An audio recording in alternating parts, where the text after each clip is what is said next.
Hello, Internet. It is I, Malik Aaron, and welcome back to Box Office Recaps. Here we go, Part 2, Summer 2022.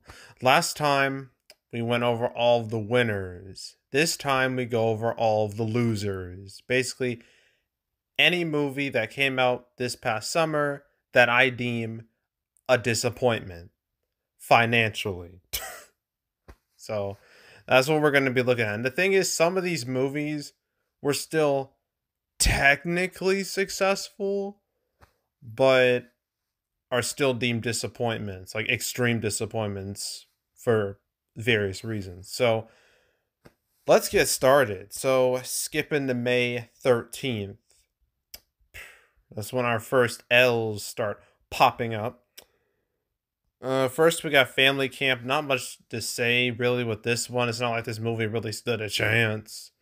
I mean, I didn't even know it existed until like it came out, and it only made like $4 million. I mean, the movie is probably super duper ooper low budget. No one knew it existed, so it's like whatever.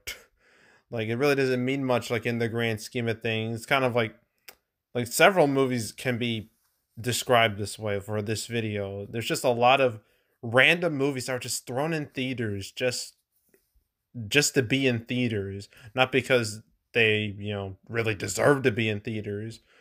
They were just there, and I had to cover them. So that was real fun.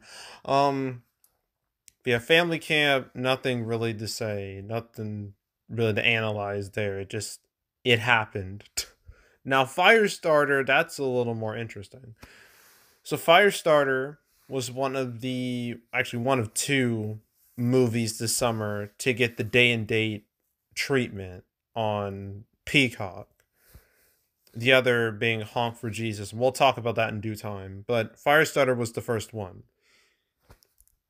And, the fact that it was announced like 3 months before it actually came out should really tell you something.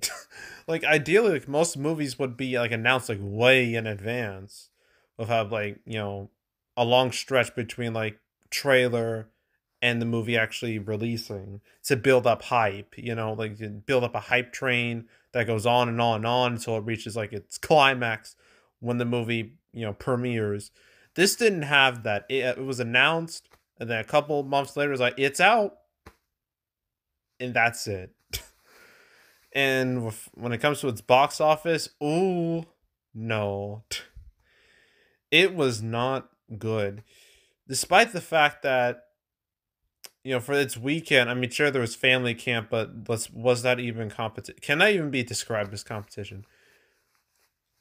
I mean, there was, in even like Doctor Strange 2, like that fell off by like 2/3. So one would think, oh, Firestarter this might be an opportunity for it. No.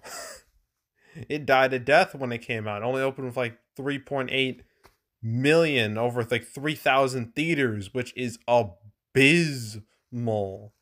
In fact, looking at its placement, it was number 4 that weekend. It was behind The Bad Guys and Sonic the Hedgehog 2, movies that have been out for weeks. Weeks. In Sonic's case, over a month. Like those two movies, many weeks to their run, still made more money than Firestarter. That should tell you really all you need to know about how bad this movie did. It didn't even make 10 million domestic.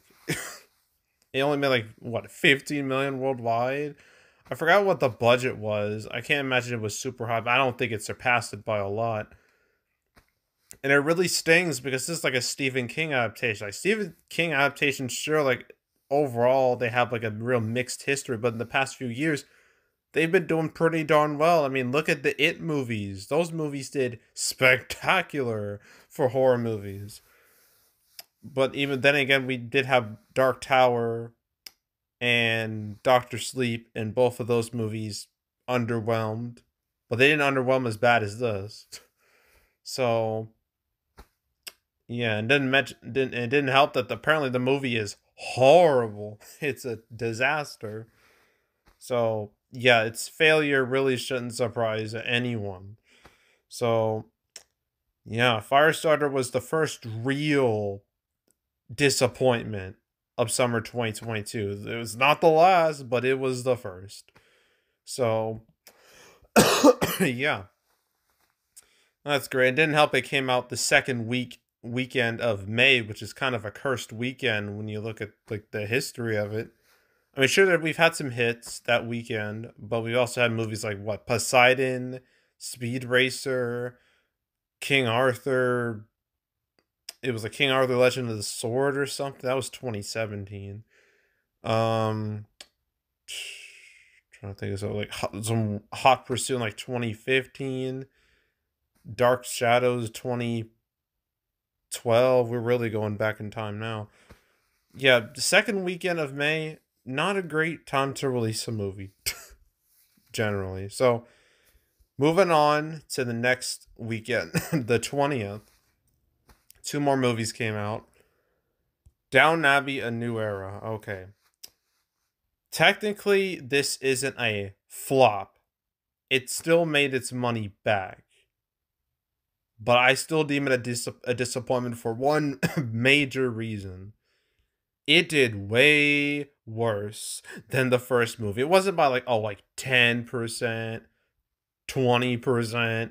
It was off by, it made less than half of the first movie. That's terrible for a sequel. That's downright abysmal for a sequel, especially a closely released sequel. That's really bad. And this decline is pretty easy to explain because with the first Downton Abbey, like when the show ended and then they announced, oh, like a movie's gonna be made. Obviously, for the fans, it was an event because people were like, oh, we get to see all these characters again, like this on the big screen, so it's a big deal. And so everyone, all the fans, watched the first movie, and it made quite a bit of cash. And so that amount of cash convinced, I think it was like Focus Features. They were like, we got to make another Downton Abbey movie to hopefully like repeat the success. And yeah, is exactly what happened with Sex in the City. The Sex in the City. Like in 2008, like after the HBO show ended, you had the movie. All the fans went to see the movie. They did gangbusters box office wise, and it convinced them to do Sex in the City 2, and it did a lot worse. Same thing happened here.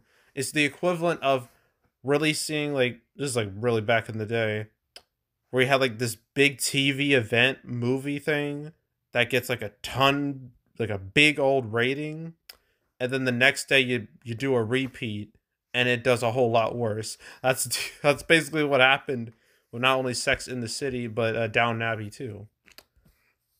So yeah, it's a movie that really didn't need to exist. It just felt like an unnecessary continuation of the story. Because I feel like you could have ended things with the Downton Abbey movie and everybody would have been happy. But they're like, no, we got to keep going. And they really shouldn't have. I might as well mention its box office just quickly and more in depth. This movie was stupid front loaded.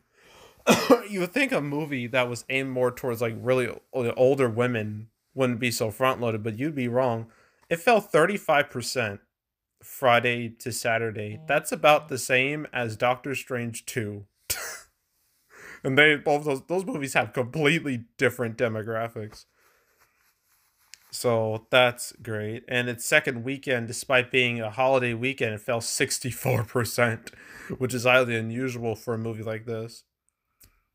And then it kind of just didn't really recover all that much. It only made like 43 million, well, close to 44 million total, which again is less than half of the first movie. So because of that, it is a fail. Well, it's not a financial fail, but it's a fail as a sequel. A sequel fail. So Downton Abbey, A New Era, you didn't lose money, but you didn't really make money either. You you shouldn't have existed. That's what I'm gonna say. So yeah, that was Down Abbey, A New Era. Right, next we have Men from A24. This didn't do great either. I mean, of A24, like this came out right after Everything Everywhere All at Once. That movie blew up for A24. It became their biggest movie ever. Well deserved, I might add. So one would think the success of that may translate to some of their other movies. But that really didn't happen. And this was like, exhibit A of that. With Men, it only made like 7.5 million domestic, like 10 million worldwide, which is not great. Only up with like 3.2 million. Man, I wasn't expecting big numbers, but I was expecting it to do slightly better. And then to look at these numbers, it just fell off a cliff. Like, geez. So, yeah, that's not ideal. But yeah, Men, I mean, it wasn't like a big money loser. It's not like it cost a stupid amount of cash. But it didn't do great at all. So, yeah, nothing really else to say, but it was a it was an L. Another L. Which is kind of sad considering, Everything Everywhere All at Once was still doing so well, but hey, they can't all be winners. All right.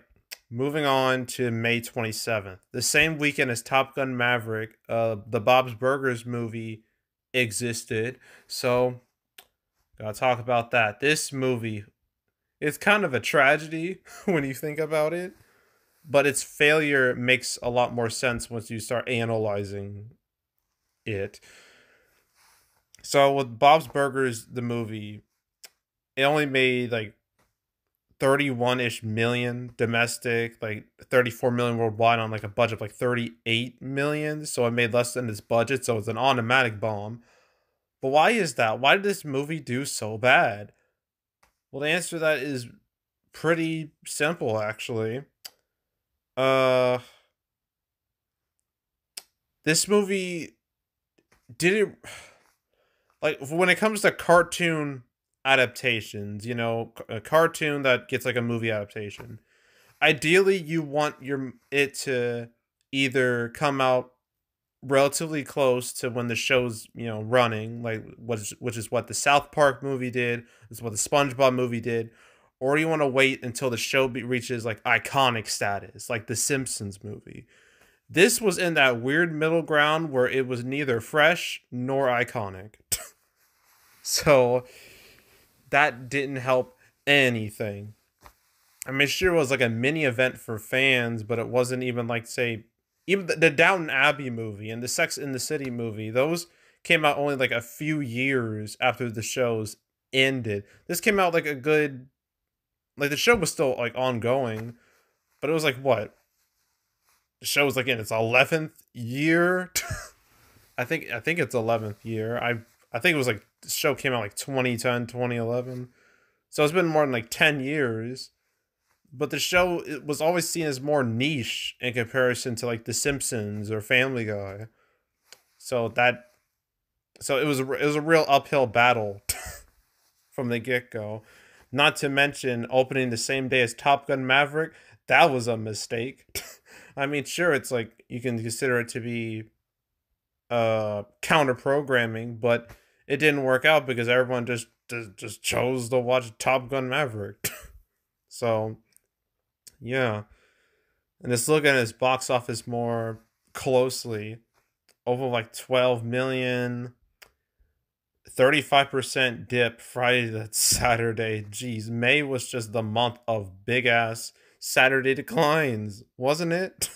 Doctor Strange 2, Downton Abbey 2, and then Bob's Burgers, the same decline pretty much. And like its second weekend felt like 63%, and then it never really recovered after that. And yeah, it died a death. And it's sad because I've heard the movie is actually really good. Like it's quite good. But the problem is that the movie was too niche. And the show never, the movie was too niche. The show was too niche. and it opened against a juggernaut that was Top Gun Maverick. So it was almost kind of doomed to fail, which is a sad thing to say, but hey, that's what happened. Um, so yeah, that was Bob's Burgers movie. Yeah, real disappointment, a real fail. Still not the biggest fail of the summer. That is yet, we have yet to get to that. But it's close. It's close to biggest fail of the summer. So, yeah, and that was May. Yeah, May really consisted of two success stories, and that's it. Everything else just disappointed or died. So, that was great. And now moving on to June. Might as well talk about these Crimes of the Future and Watcher. Obviously, expectations weren't high at all for either of these movies because they had they barely went wide because no movie really wanted to open in between Top Gun Maverick and Jurassic World Dominion. No movie wanted to be sandwiched in between those two, which is understandable, but come on. like like like in 2018, you were like, okay, Incredibles 2, Jurassic World Fallen Kingdom will come out 1 week after each other. You were perfectly fine doing that. But releasing a movie between Top Gun Maverick and Jurassic World Dominion, no, that's too much. it's kind of infuriating. So we had like two smaller movies like filling that void. So first is Crimes of the Future from David Cronenberg. And the man has, he has a fandom. Not a big fandom, but a fandom nonetheless. And this movie is, I mean, when you read like the description, like the synopsis, yeah, it's pretty easy to say like this movie didn't really grab people. Like a lot of people were, I imagine the premise turned off a lot of people. And no one really saw it. I mean, it only opened with like $1 million, made like 2.5 million domestic, 3.5 million worldwide, so that's not great. Fell off a cliff completely. The 35% dip, there it is. Again. Like, it's comical at this point. But yeah. Yeah, it didn't really go anywhere after really opening day. And yeah, nothing really else to say except that it happened.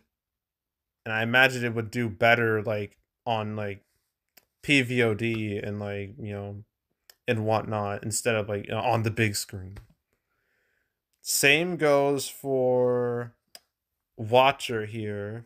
It's also opened wide ish the same weekend. And like well, not quite like Crimes of the Future had a off-putting premise. This really didn't. It was a little more,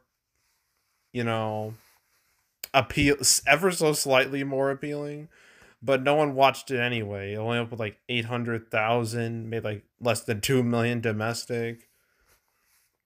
I mean, this movie was released by IFC Midnight, who haven't released like anything big ever. And like the marketing wasn't there, and yeah, no one really cared. No one saw it. But I do know now that it's on it's on Shudder and on like AMC Plus. If anyone wants to watch it there as like an exclusive, kind of like how Paramount Plus has like, oh look, these Paramount movies are exclusive on Paramount Plus, or at least some of them are. They did this with like some of the movies that come out recently, like say Scream 5, Jackass Forever, Lost City, Sonic the Hedgehog. They did it with all of them. Some have lost their exclusivity, but yeah, they like doing that. Streaming services really like doing that. But yeah, Watcher, nothing really to say. It wasn't like, yeah, just nothing really to say. It happened, and that's really it. So basically, the first weekend of June was just a nothing weekend. The only thing notable was Top Gun Maverick's insane second weekend. But yeah, that weekend was a complete throwaway. And then the 10th happened. Jurassic World Dominion, talked about that, and oh boy, here we are. Just like Top Gun Maverick, we've reached the big one early. Lightyear. It's appropriate that it's Lightyear because Lightyear was the biggest L of not only summer but the whole freaking year as a whole. Oh, I mean, where do I start? How do I start? I don't know how I start. But I guess let's just go over the basic facts. So Lightyear spin-off to Toy Story. It was all about Buzz Lightyear. Kinda, but not really. It's not based off the toy Buzz Lightyear. It was based off of the human Buzz that inspired the toy, and like this whole movie is apparently a movie within the Toy Story universe. It's all confusing and weird. I don't know why they decided to do that. Like, it's just why. So, like, so that's what this movie is. And then with like Buzz, like his human design, like I remember seeing it, like the first trailer. It really threw me off. It kind of disturbed me a little bit. It was like those, those pictures online where it was like, oh, look at these Disney characters if they were realistically drawn. It gave me that energy, those vibes. But after a while, I got used to it, and it wasn't a problem anymore.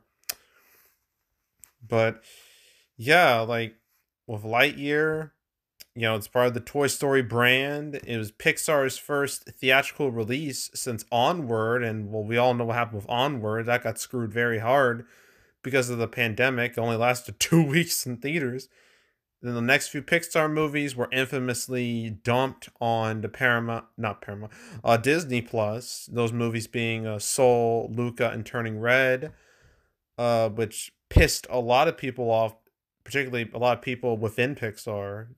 People are just like, it felt like all that hard work was kind of just thrown in the trash when they expected to get like a big theatrical release, and then it's on streaming, and it kind of just kills all the, it just kind of kills the mood.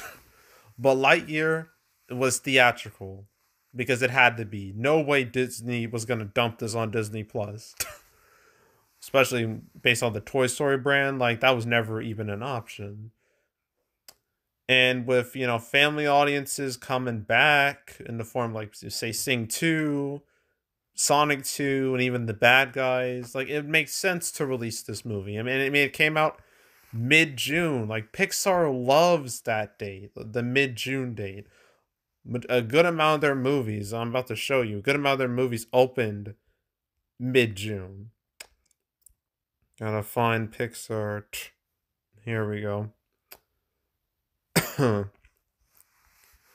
Here we go. So starting with like there's Cars. Ratatouille was like late June, but still. Then you got Toy Story 3, and then Cars 2, then Brave, then Monsters University, then Inside Out, Finding Dory, Cars 3, Incredibles 2, Toy Story 4. You see the pattern here? Like, they really like that mid-June slot. It's kind of like the equivalent of like what the first weekend of May is to Marvel. So you had a great date. Pixar, and the Toy Story brand is the biggest brand within Pixar. It started Pixar. Toy Story, 1, 2, 3, I guess 4. Well, 4 is a little more divisive, but the first 3 being classics, Toy Story 3 and 4 making $1 billion. So realistically, this movie should have printed money. It did not at all. In fact, it lost money. Lots of money.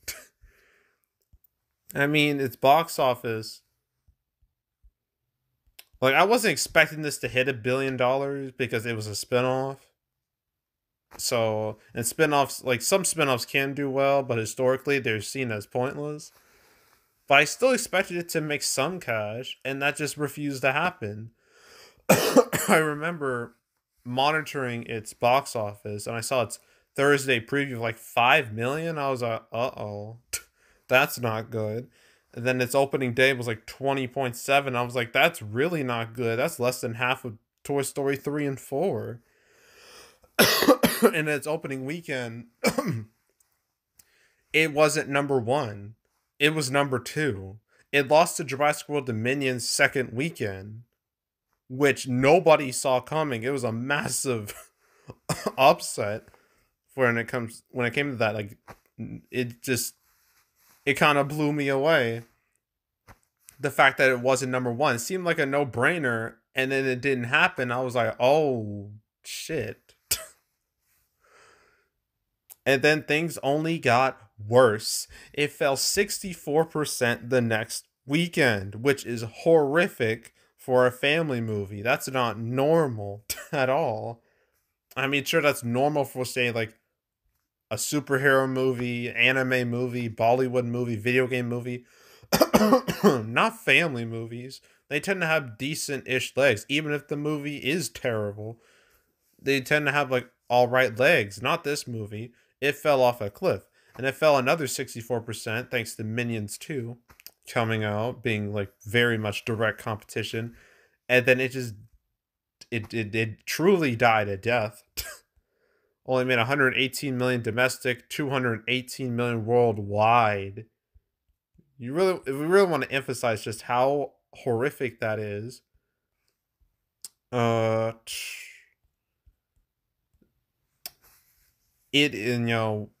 The only Pixar movie domestically that did worse was Onward, and that was because it got screwed hard because of the pandemic. If the pandemic was not a thing, it would have made more money, guaranteed. And the fact that Lightyear did worse than The Good Dinosaur. The Good Dinosaur. Like, Pixar's first bomb, their most infamous bomb. Well, it's not their most infamous bomb anymore. It did worse than that, which I thought was... I never thought in a million years that would have happened. And comparing it to Toy Story, like... I mean, the first Toy Story was in 1995. It made like 192 million domestic compared to Lightyear's 118. And don't even get me started when it comes to inflation. Same goes for like Toy Story 2 and even Toy Story 3. Look at how high 3 and 4 are on the Pixar totem pole, the box office totem pole. Only made like a fourth. Lightyear made a fourth domestically when it came to 3 and 4, and like worldwide like a fifth. That is embarrassing. That's some franchise killing numbers if I ever seen them. And like, it's actually, yeah, Toy Story 4 made more its opening weekend than this made total domestically, which that's another big L for Lightyear. And it barely outgrossed Toy Story 3's opening weekend. So just disaster on top of disaster with this movie. Now, why did this movie do so bad? Like, how did this happen? Well, there are a lot of reasons that have been floating about. One of them is the fact that, the Disney Plus releases of Luca's Soul, Luca, and Turning Red definitely damaged the Pixar brand to the point where some people were like, okay, I guess Pixar movies are coming to Disney Plus now, and then they just wait for this to come on Disney Plus. So that could have had an effect, I would say. That's definitely one reason. Another reason, I hate that I gotta bring it up again, but it's kind of unavoidable. The gay kiss. Oh yeah, we're talking about this again. So this movie got into some controversy. I consider it a non-controversy, but whatever. About how there's a same-sex couple and there was a kiss, and a lot of people got up in arms about it, and I'm just like, who the fuck cares? Like, I was just like, we're really arguing over this? Like freaking Paranorman in 2012. Like one of the main characters of that movie at the end casually revealed like he had a boyfriend. That was 10 years ago. And like you think we would have evolved, but nope. Not at all. So, yeah. But that obviously created like this real divisiveness around like a lot of like unnecessary controversy that doesn't really help a movie all that much. So some would say some would say that's the primary reason. I don't consider it to be the primary reason, but it's definitely a one of the reasons. All that controversy that went down with the gay kiss, and then finally, I think the real reason why this movie failed is that it didn't need to exist. I mean, who was really asking for a Buzz Lightyear movie at this point? Like, was anyone really expecting a Buzz Lightyear or really wanted a Buzz Lightyear movie? I mean, I know Buzz Lightyear had like this show like back in like what 2000 or something, like animated show. I think like a little animated movie too. But after that, there was like no real demand for like a solo Buzz movie, especially one that didn't have Tim Allen. That's another factor. The fact that Tim Allen was not Buzz Lightyear in this, instead it was Chris Evans. You know, that definitely turned some people off because to a lot of people, Tim Allen is Buzz Lightyear. Like he's synonymous with the character. It's kind of like how Tom Hanks is synonymous with Woody. Like you can't imagine anyone else doing the voice. I mean, technically, they did that with Woody. It was like Tom Hanks used his brother to do the voice when he didn't want to. But this was like completely different, and it just, some fans were obviously going to be a little annoyed by that, so that's another factor. But just the main factor is that there's no real demand for this. Like it just felt like why do this? Why make this? Like who wanted this? I mean, if it could have been cool, but it just from what I've heard, I haven't seen the movie. I could watch it, it's on Disney Plus. But from what I've heard, it's not even all that good. It's like the definition of mid. So this movie appealed to no one, clearly, judging by its box office.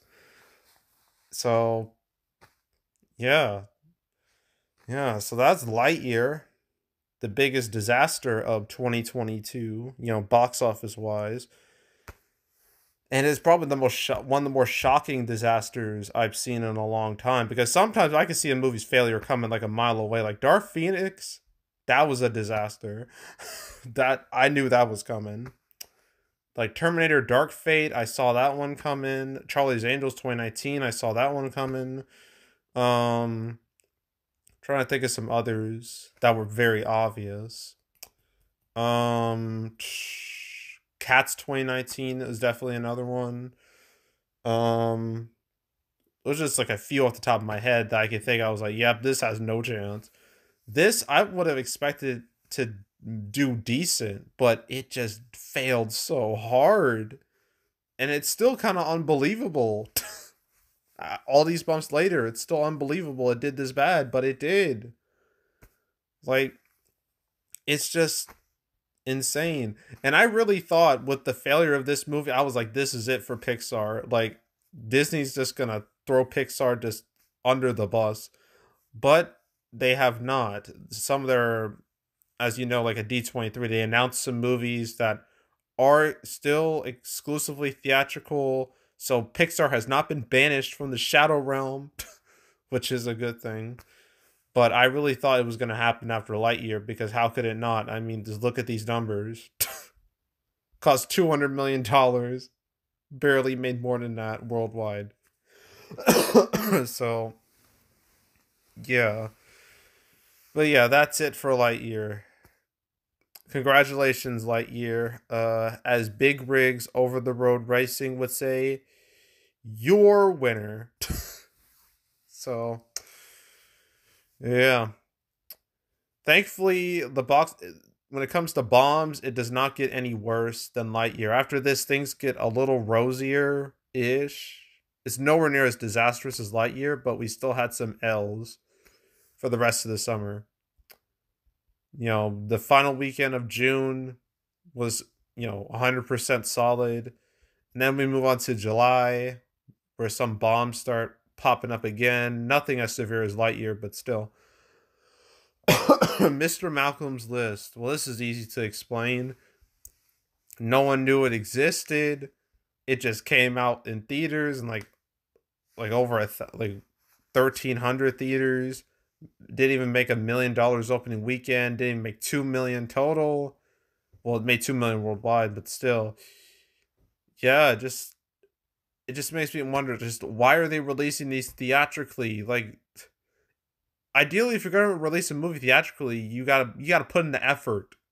All right, you gotta market the thing. You gotta make sure people know it exists. You can't just throw it out there and expect money to print. That's not how this works.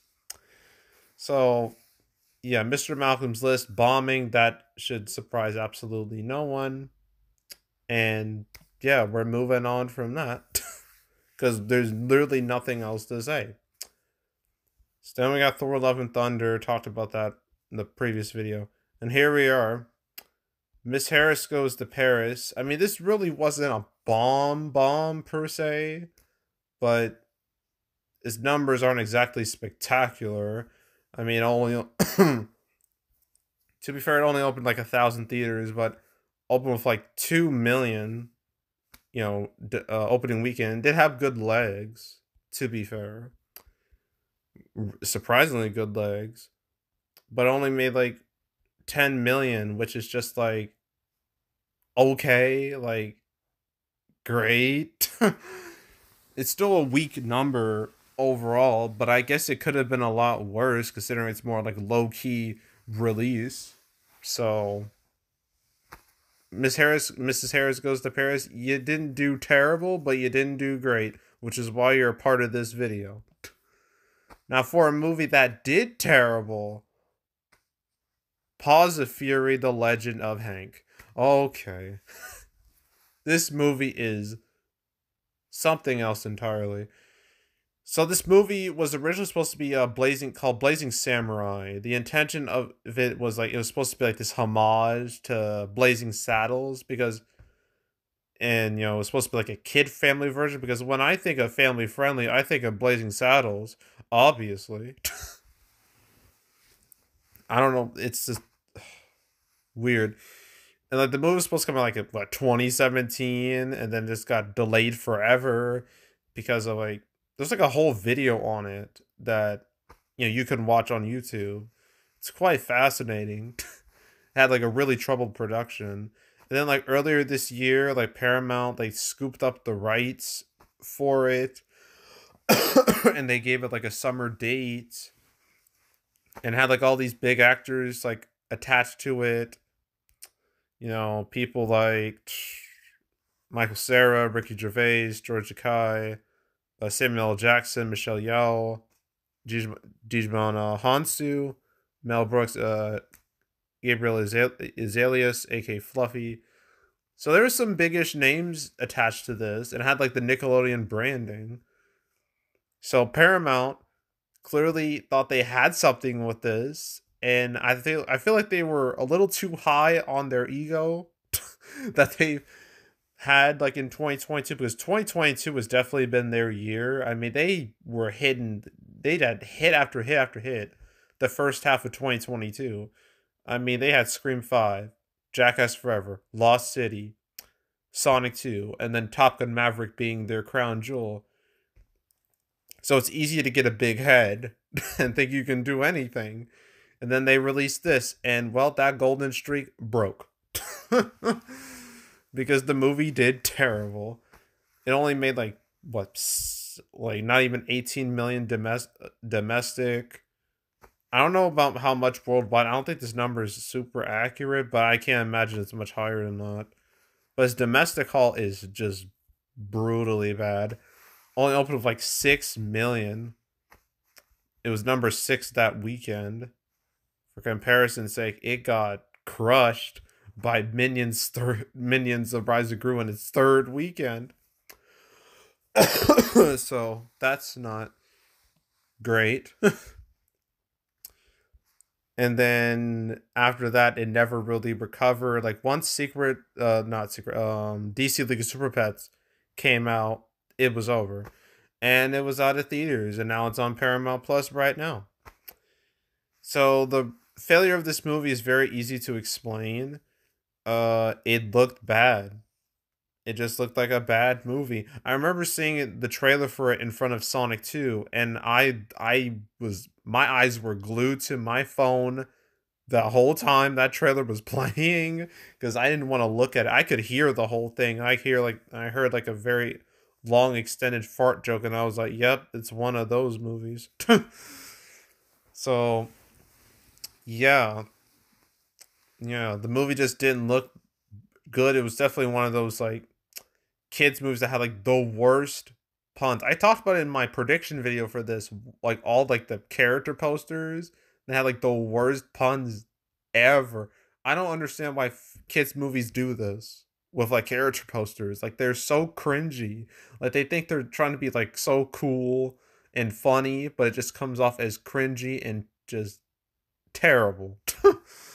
I don't get it. It's definitely something like, you know, like the people behind this movie definitely have like a "hey fellow kids" mentality, and this is definitely an example of that.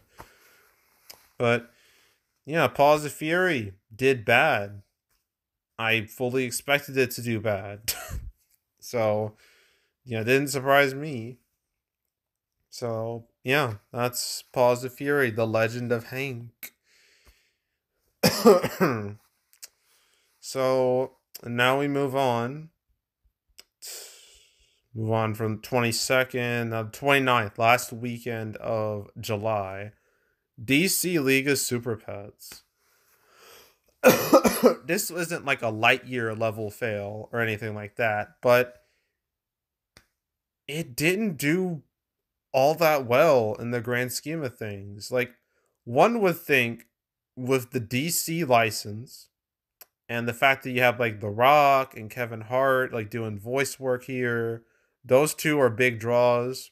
And the last few times they've been together, they've been box office gold with movies like Central Intelligence and Jumanji: Welcome to the Jungle and not the Lost Level, the Next Level. All those did great. So one would think this would do great too. Nope. It only did just it underwhelmed. And what's really sad is like I thought it would do better because again lack of competition. Like this was the last family movie to come out like the for a good almost like 3-ish, no, 2-ish, over 2-ish months. But the next family movie that's coming out is Lyle Lyle Crocodile, and that's not till like the 7th of October, like next Friday.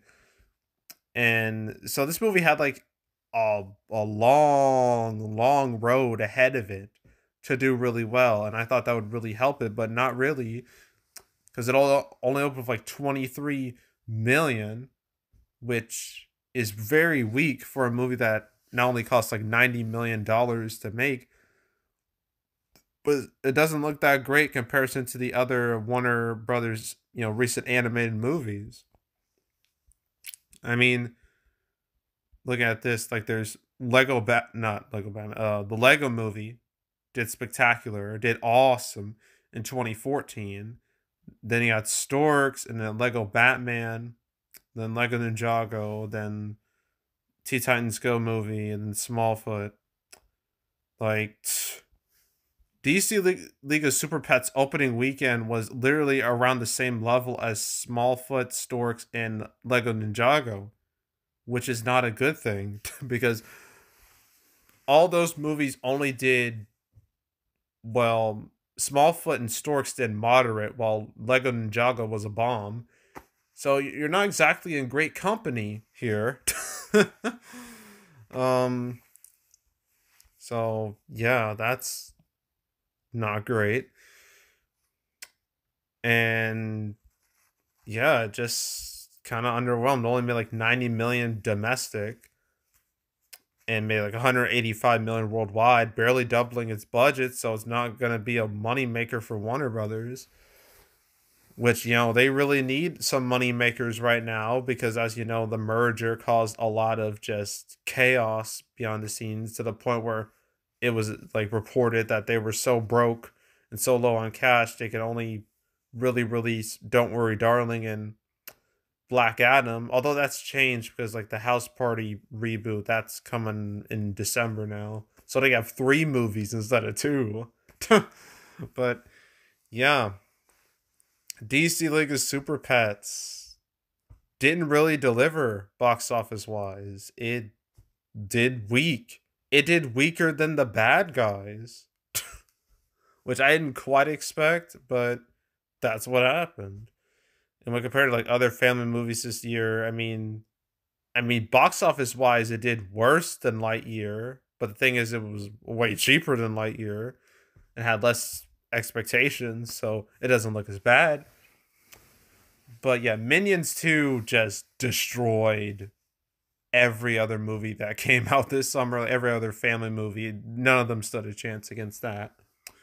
So yeah, DC League of Super Pets, you're not a mega fail, but you are a you underwhelmed. You completely underwhelmed. So yeah. That's it for that. Next up, Vengeance. Didn't expect much out of this, and lo and behold, didn't get much out of it. I mean, like it barely opened wide. Like it was like what, 1,000 theaters max. Only up with like 1.7 million. Made like a little over 4 million domestic, which is just like pretty sad. And it's just another example of a movie just kind of just being thrown out there into theaters without like much marketing effort, and then it just doesn't do well. Like I don't get this model. I don't understand it. Like, don't you want these movies to, make money? Like if you want them to make money, then put in the effort. Don't just throw them out there. Like, come on. Like, seriously. And it made like things very annoying when I had to do like prediction videos for these movies where I'm just like, what do I even say about this? So yeah, Vengeance didn't do well. Surprise, surprise. And then next, another A24 movie, Marcel the Shell with Shoes On. This one's a little weirder. It was never like a normal movie per se. It's very much a unique little thing. But it didn't even get like a boost. Like Men, it didn't get a real boost from like Everything Everywhere All at Once and the success of that. It didn't get like again, that was A24's biggest movie. One would think, oh, that will help some of their other movies. No, didn't really happen. Only made like 6 million domestic, which, I mean, this movie wasn't like, I imagine this movie was pretty cheap. Well, relatively cheap, so it's not like a huge loss, but still not great. I mean, it's still pretty bland overall. So, yeah, not really much else to say, but it happened. It just happened. So that was July. Very much a mixed bag. You can see like where the decline really started for summer 2022. And then we reached the death of summer 2022, aka August. On the same weekend where we had the last real gasp of 2020 summer 2022, we had Easter Sunday. This movie, despite the fact that it was called Easter Sunday, came out in August, which still annoys me a lot. It's like if like a Christmas movie came out in April. It's just no. I refuse to accept it. And this movie, despite the fact the summer was clearly winding down, it did terrible. It only opened with like 5 million domestic, made like 13 million total. Like, that's just sad. And why did it do so bad? Well, no one really cared.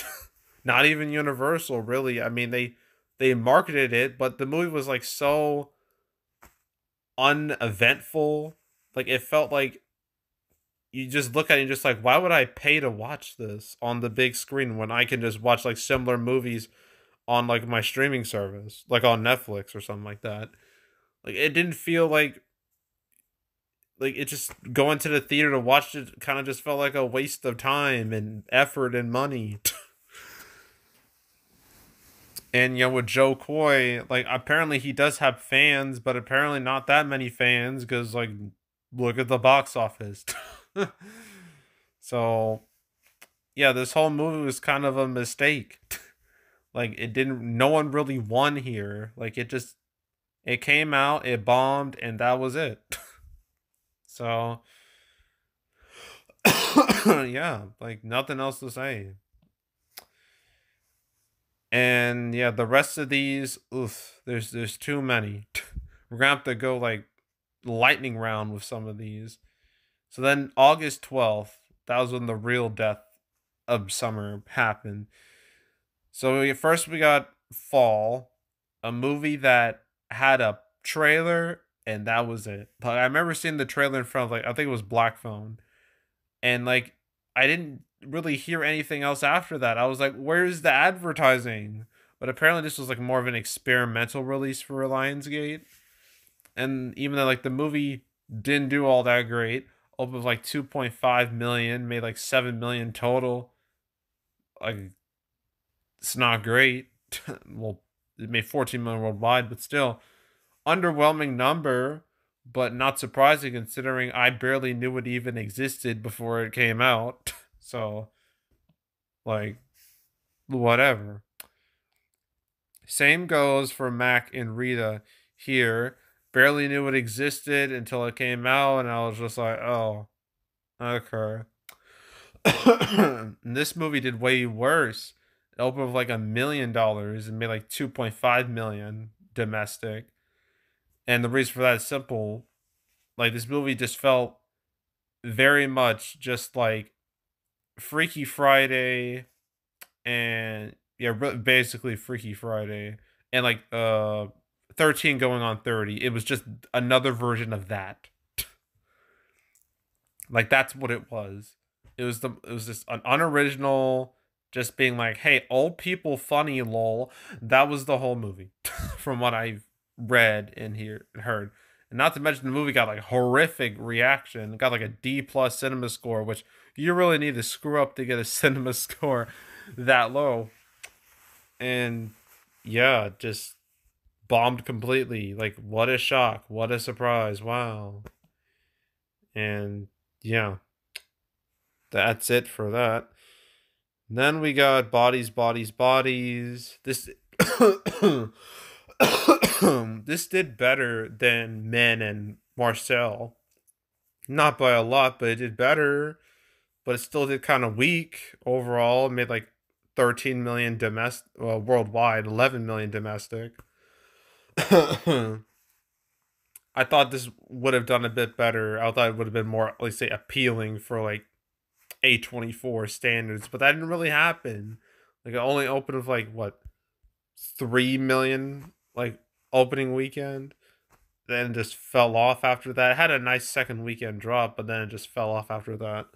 So yeah, the movie didn't do like terrible.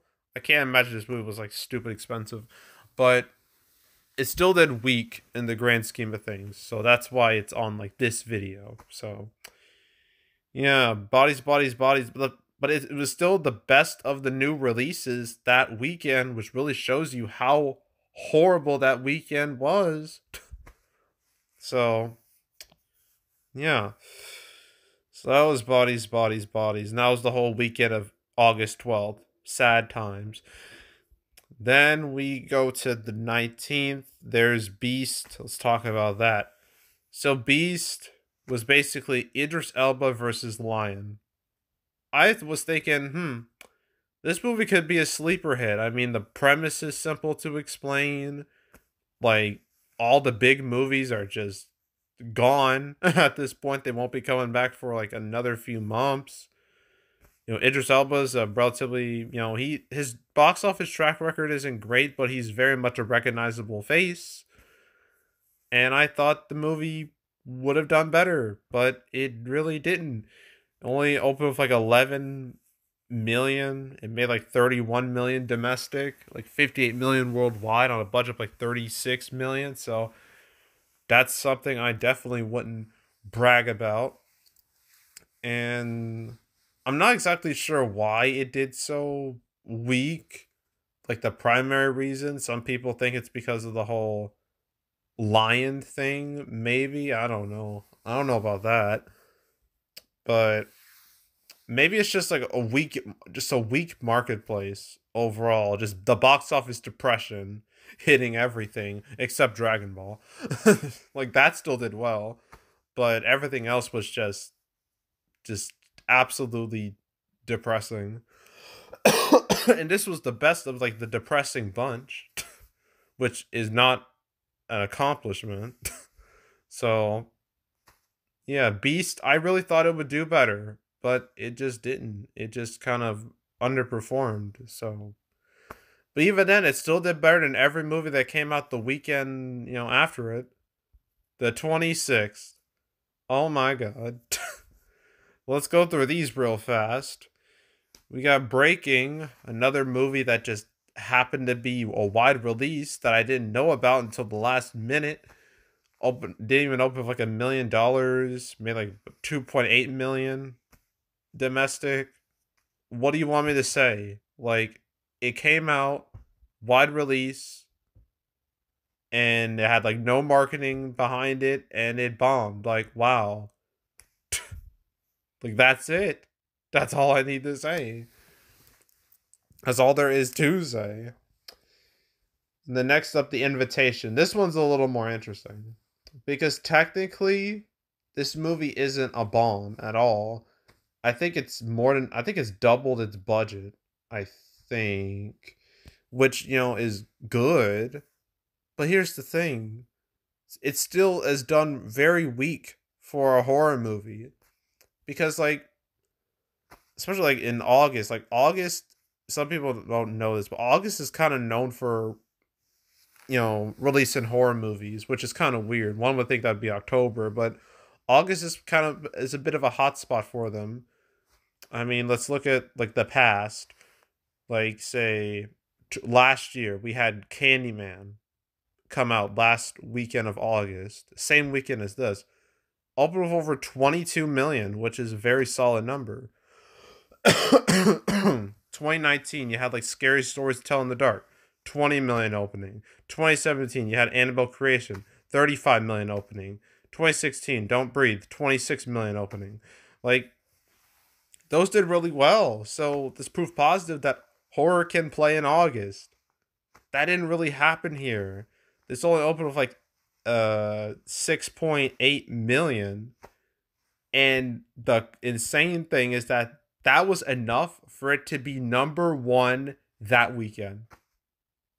I'm not joking. A movie that opened with like 6.8 million was number one for the weekend. This was it. This was the top player. The final weekend of August.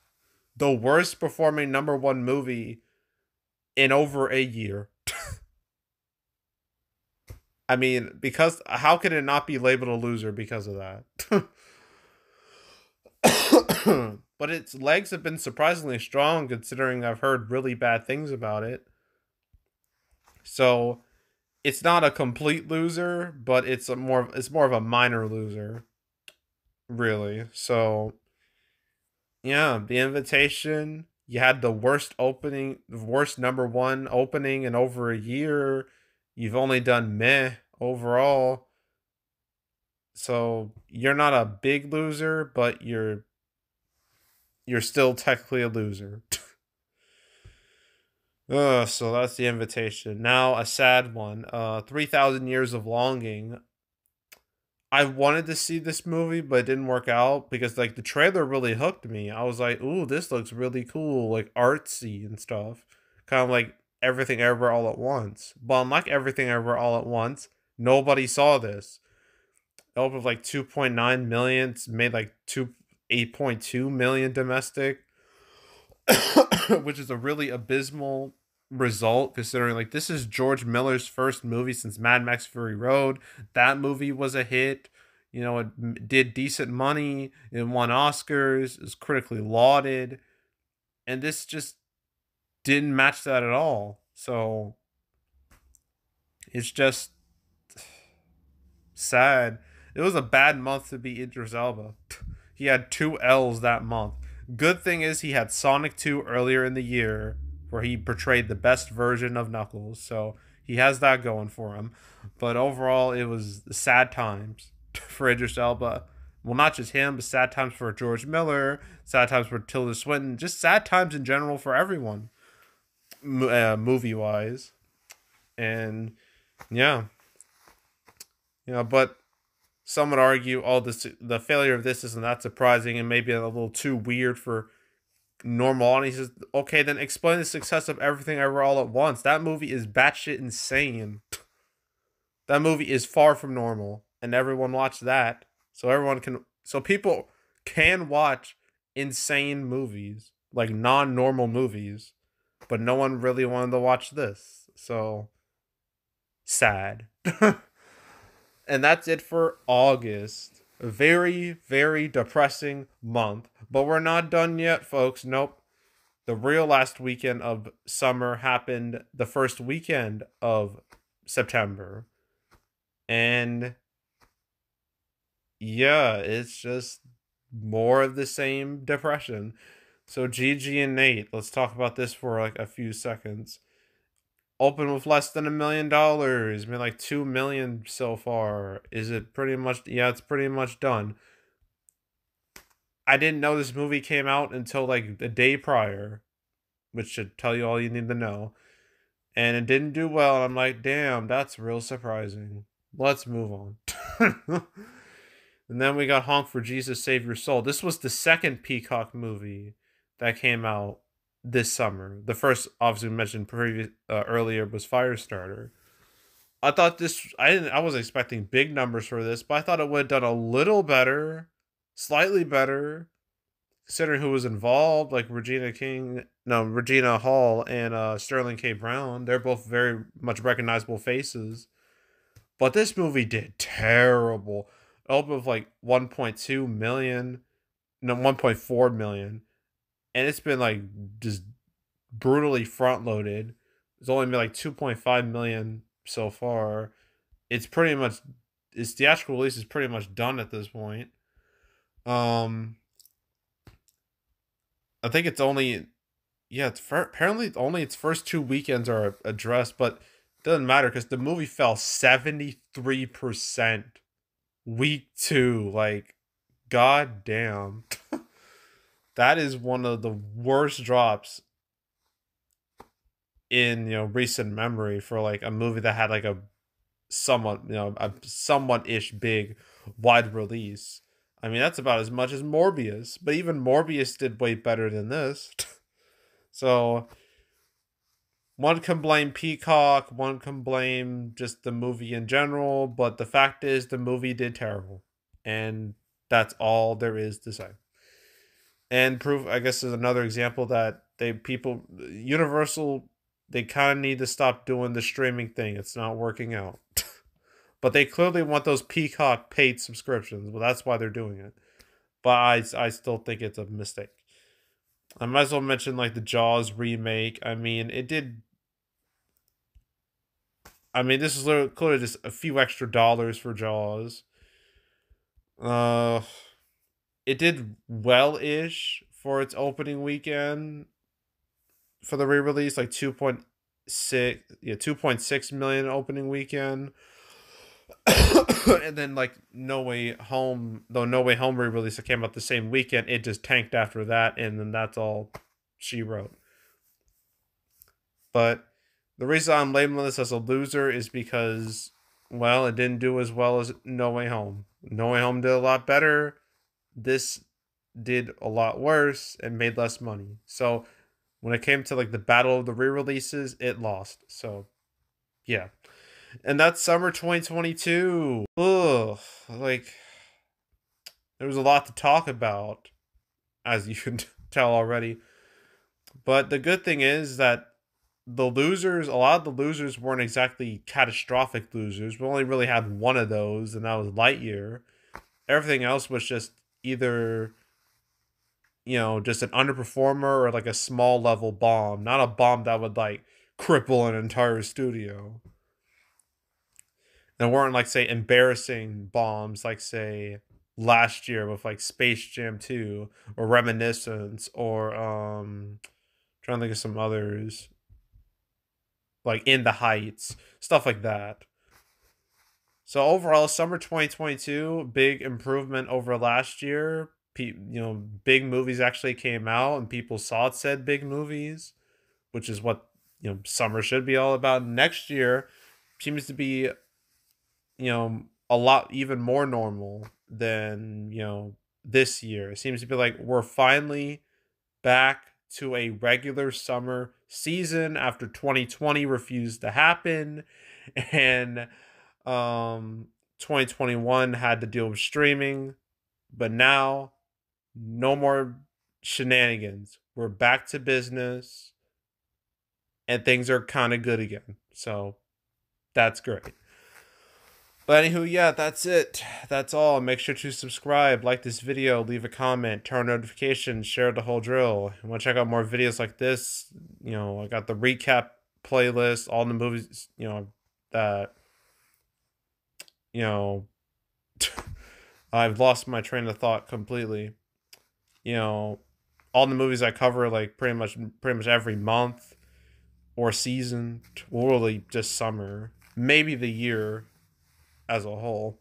But yeah, you want to watch the first part of this, the winners, where I talk about, Doctor Strange 2 and Top Gun Maverick and Jurassic World Dominion and Minions 2 and Elvis and Black Phone and Thor 4 and Bullet Train and Nope. Some others, go right ahead, go watch that before watching this. And watch all the other recap videos I've done, It's a lot. you know, So I highly suggest you do that. There's also the canceled series where I go over all the movies that were supposed to come out but didn't.